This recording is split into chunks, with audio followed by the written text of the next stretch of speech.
ছেলের বাবাকে বলেছিলাম চানাচুর আনার কথা। কিছু চাল ছিল, এগুলো দিয়ে চাল ভাজা এত সুন্দর হয় যে এই চালটা দিয়ে চাল ভেজে একটু চানাচুর দিয়ে ভালো করে মেখে একটু খাবো। বাজার থেকে আসার পথে তার নাকি মনেই থাকে না চানাচুর আনার কথা, তাই চানাচুর ছাড়াই রেগে পড়লাম আজকে চাল ভাজা মাখানো। তো চালের মধ্যে একটু লবণ আর সামান্য একটু পানি দিয়ে একটু মেখে নিচ্ছি। মেখে নিয়ে এখন আমি চানাচুর ছাড়া যেহেতু মাখাবো, তো এখানে আমি কিছুটা মুগ ডাল নিয়ে নিলাম, আর নিয়ে নিব কয়েকটা ফুচকা, আর নিয়ে নিব কয়েকটা পরিমাণে চিপস। আজকে ঘরে থাকা এই উপকরণগুলো দিয়ে আজকে আমি চানাচুরের যে উপকরণ থাকে সেগুলো কিছু কিছু নিয়ে এটাকে আমি চাল ভাজা মাখাবো। তো ঘরে কিছুটা পরিমাণে বাদাম ছিল, সে বাদামের কোয়াগুলো ছাড়িয়ে এগুলোকেও আমি নিয়ে নিব। চুলাতে প্রথমে আমি ফুচকার পাঁপড়গুলো ভেজে নিচ্ছি। এগুলো ভালো করে ভাজা হয়ে গেলে সবগুলো ভেজে নিব। ফুচকাগুলো ভাজা হয়ে গেলে একে একে আমি চিপসগুলো ভেজে নিব। চিপসগুলো ভালো করে ভেজে এগুলো আমি তুলে উঠিয়ে রাখবো। বেশি ভাজার প্রয়োজন নেই, তাহলে কিন্তু খেতে ভালো লাগবে না, তিতো তিতো ভাব আসবে।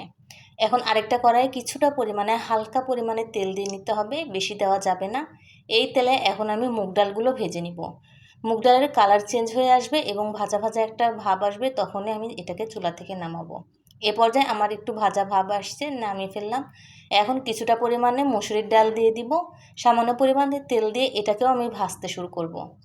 এটা তো যখন কালার চেঞ্জ আসবে তখন এটাকে আমি কড়াই থেকে নামিয়ে ফেলবো। এখন ভেজে নিব চালগুলো। চালগুলো ঘন ঘন করে নাড়াচাড়া করতে হবে, স্টপ করা যাবে না, স্টপ করলে কিন্তু চালগুলো পুড়ে যেতে পারে।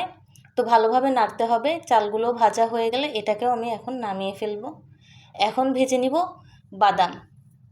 কিছুটা পরিমাণে তেল দিয়ে বাদামটাও আমি ভেজে নিব। বাদামটা আস্তে জালে ভাজতে হবে যাতে পুড়ে না যায়।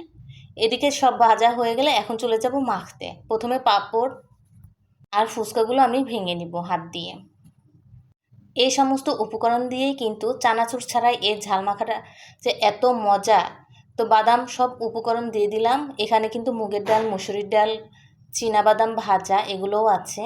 তো কিছুটা পরিমাণে কাঁচামরিচ দিয়ে লবণ দিয়ে চটকে নিলাম এবং এখানে আমি বিলাতি, ধনেপাতা এগুলো কুচি করে নিয়েছিলাম। এগুলো চটকে নিয়েছি যাতে ফ্লেভারটা ভালো আসে।